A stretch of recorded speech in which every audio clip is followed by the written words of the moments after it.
Hi guys, this is Bernhard with TANGO Racing, and this is another follow-up review for my KTM 890 SMT.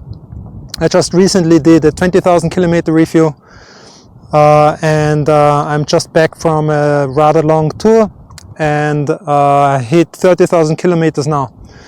There have been a few issues I want to address.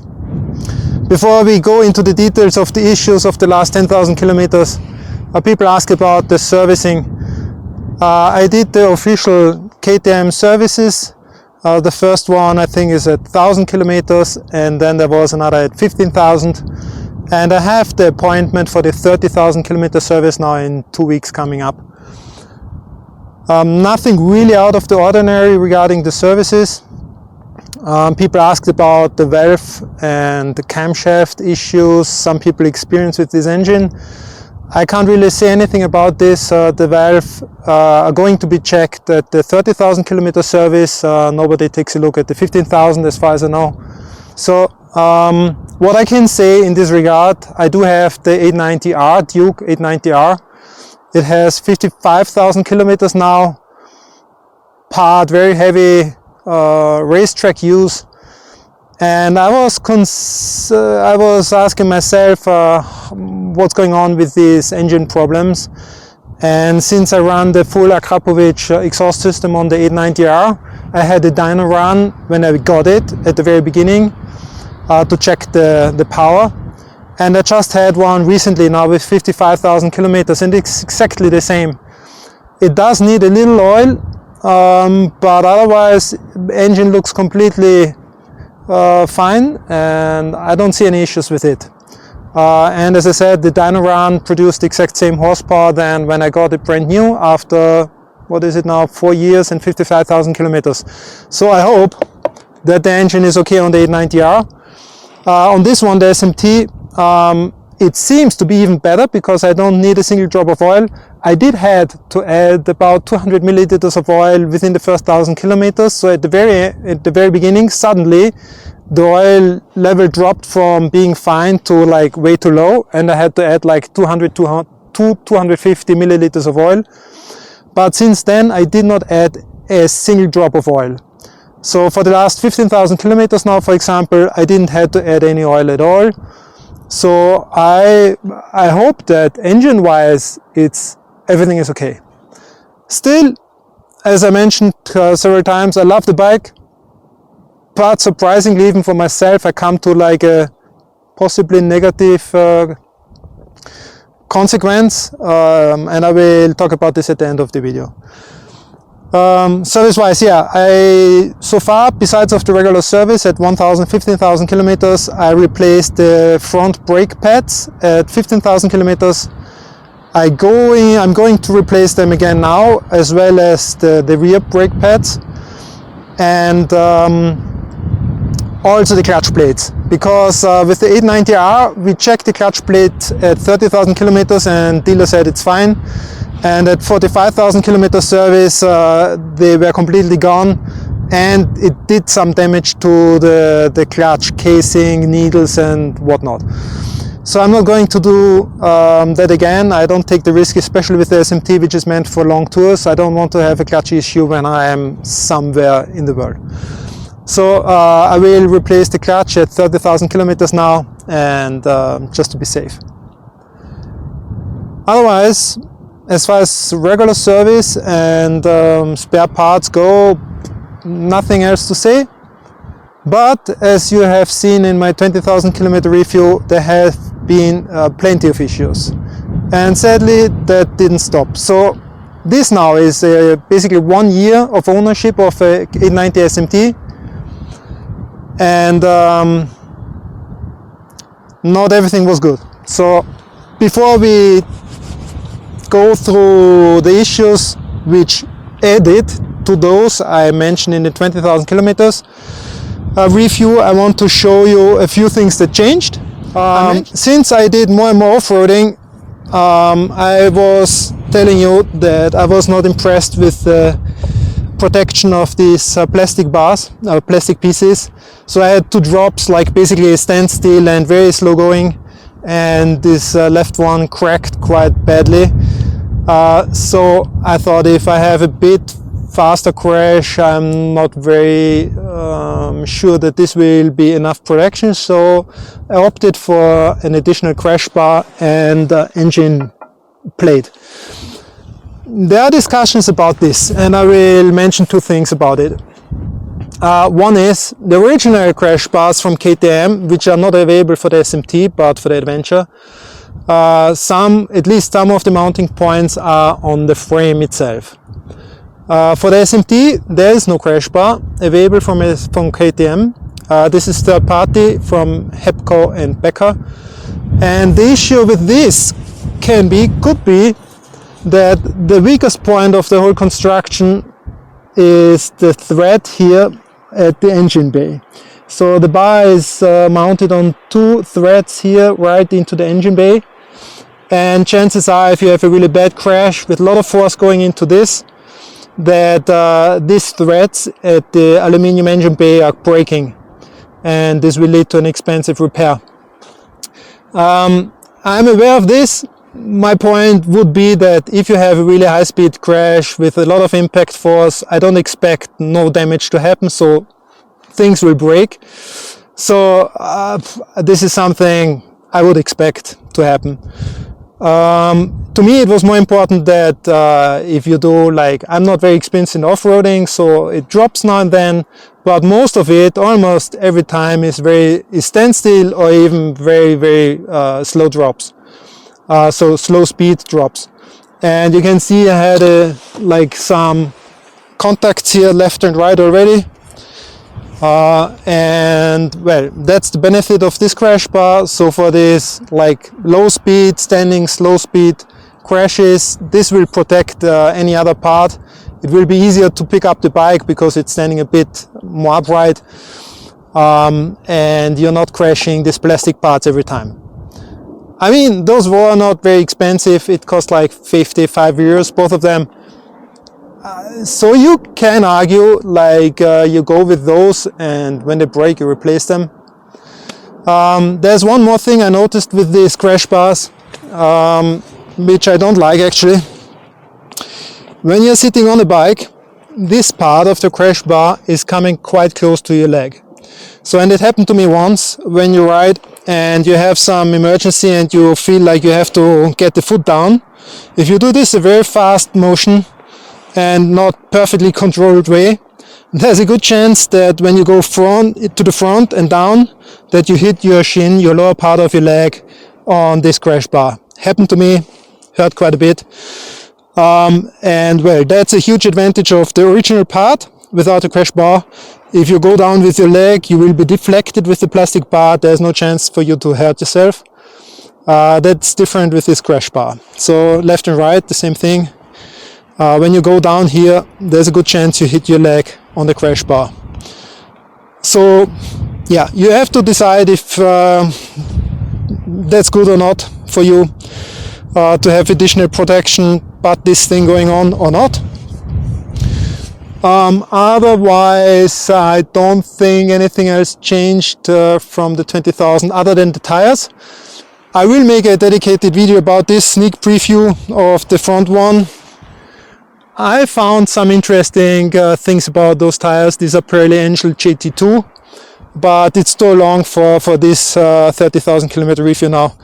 I did plenty of off-roading on those tires, and the whole tour I did now 7,500 kilometers, and I have some really interesting findings about those tires. I was quite surprised. That's for what changed. Now to the issues I had between 20,000 and 30,000 kilometers. One little thing before I forget, I noticed an issue with shifting up. So I tried to shift up and second gear, for example, wouldn't go in, and I had to try like 10 times until it actually went into second gear. And I had this problem especially during off-roading. Doesn't really make sense, but we finally figured out what was going on. Thing was, this maybe setting changed a little bit. I don't know exactly the reason, but I noticed then when I push down and shift down, the lever was touching the mounting bracket here. So it was not going enough to fully engage the next gear, but was stopped like a millimeter before. So I readjusted this lever position, and then this issue was gone.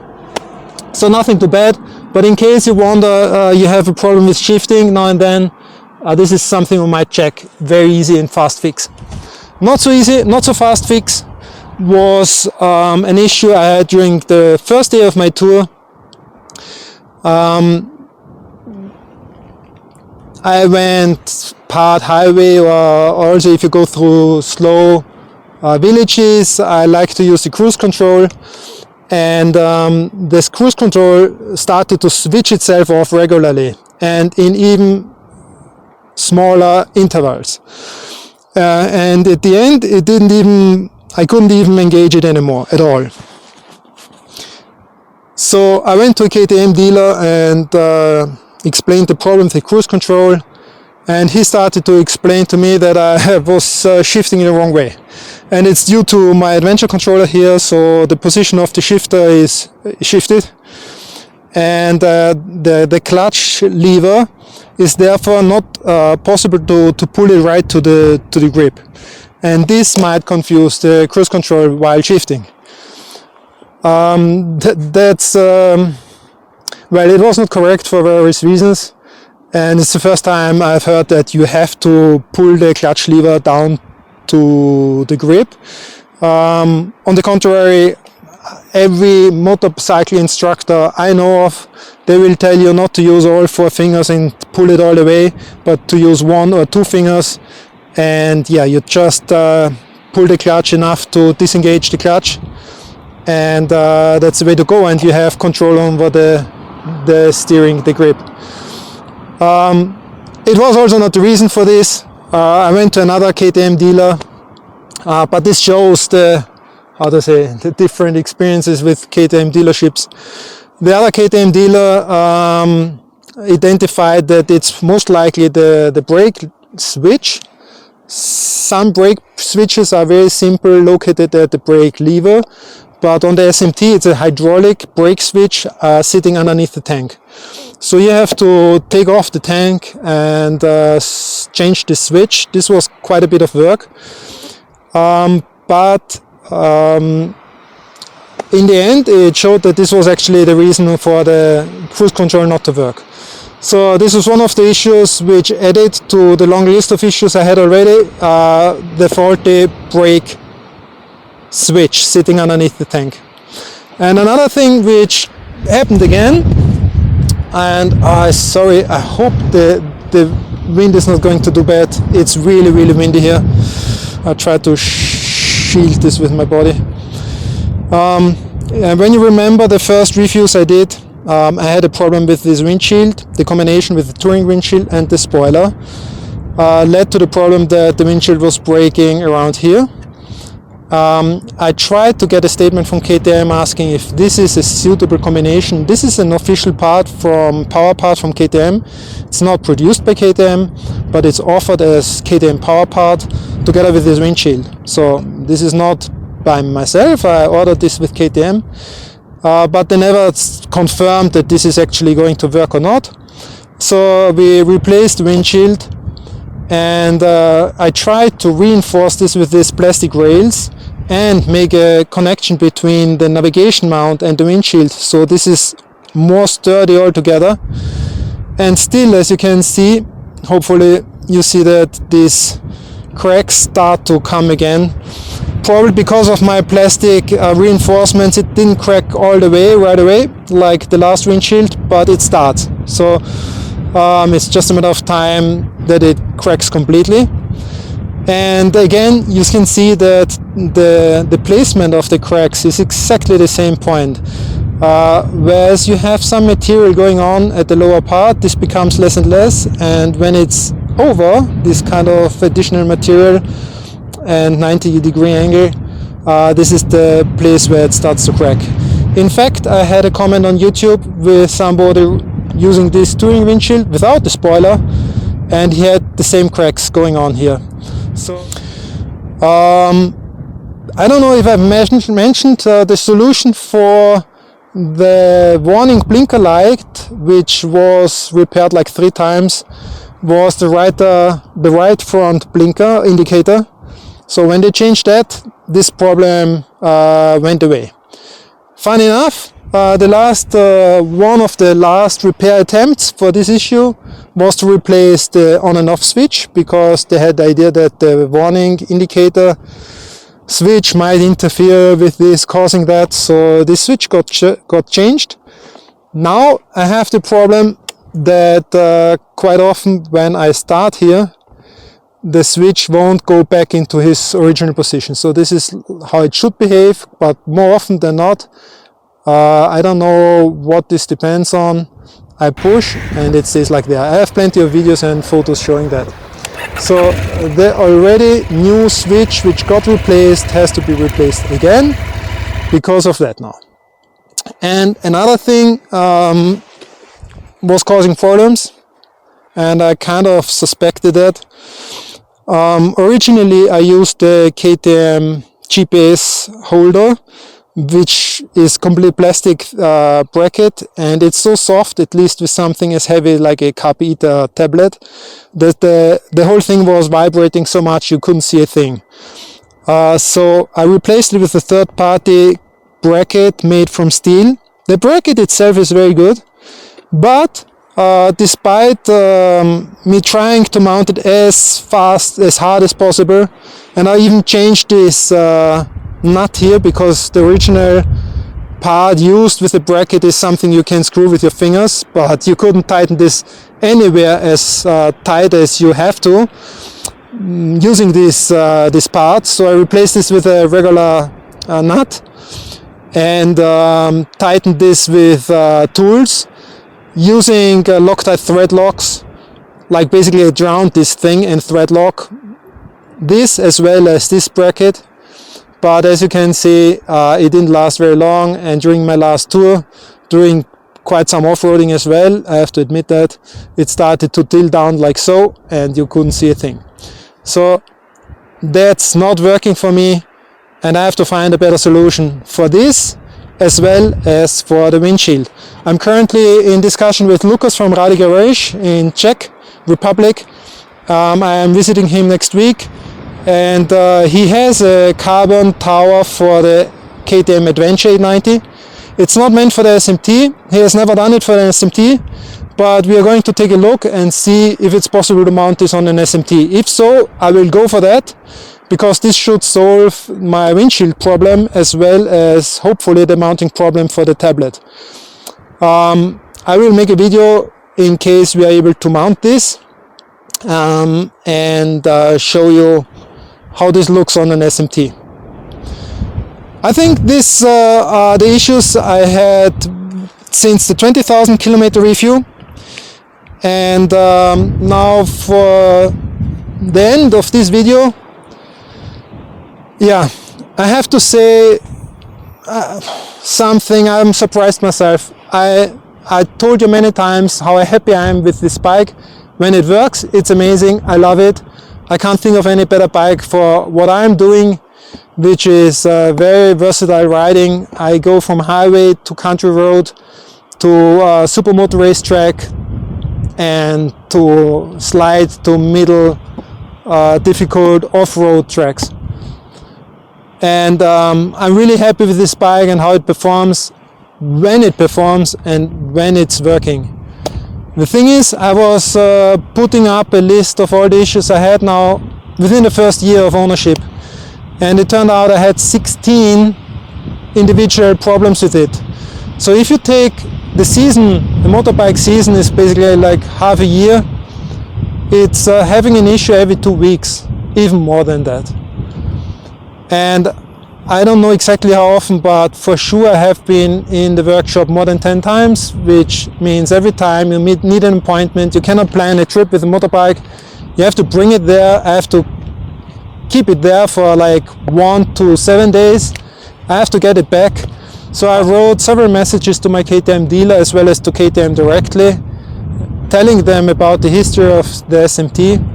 All the KTM dealers I visit with this bike, because I have to, like in this last tour, they are surprised by the service history because it's long.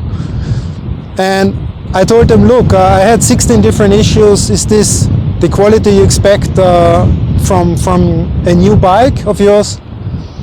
And I was asking for something of free will to offer to make it good. And the only thing they came up with was a free warranty extension, which comes with the 24 models by default. And since it's 23, I officially did not have this warranty extension, and now they want to offer this to me. But other than that, they didn't come up with anything. I asked for a free service, for example, or anything for this kind of problems I experienced within the first year. And as much as I love this bike,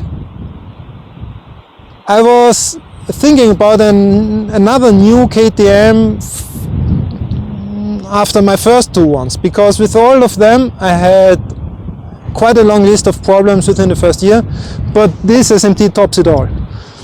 I just have to say that. I try to not think about it because I really like the bike so much. But after this last tour and additional problems popping up with the brake switch and the windshield braking again, and the newly replaced starting switch having a problem again. So this is a new part, and right away it's causing again an appointment with the workshop, a replacement, a warranty repair. And if I'm objective about this and think, okay, if I get a new bike, and you're going to have like 16 individual problems within the first year, I wouldn't go for that.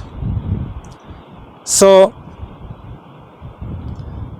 I'm kind of in love-hate with this bike and KTM, because, like I said, I really like the bike and how it performs. But this kind of issues, this number of issues within the first year, basically forces me to the conclusion I'm not getting another KTM anymore. And the last bit what led to this conclusion was the reaction of KTM. And then the dealer or KTM is not approaching the customer and says, look, we understand you had bad luck or an unfortunate model of this motorbike. Let us offer you something as goodwill. I was writing a long letter and several letters and let them know, look, I'm quite a bit disappointed because it caused a lot of problems on my side. And if a producer is okay with his brand new motorbike having 16 different issues within the first year, which does not lead to any goodwill benefit for the customer, I'm not okay with that. So I'm sorry to say, but I will think like 10 times before getting another KTM. I do hope that after this first year now and sorting out all of these problems, it eventually will start to be okay. It was like this with the 890R. After 1 year, I didn't have any issues anymore. So I hope very much, this is my last hope, that it's going to be like this with the KTM SMT. So that's about it. 30,000 kilometer review. In 2 weeks I have the service appointment, and by then I know more about the windshield from Rade Garage, and I will maybe make another video about that. Thank you so much, and stay safe.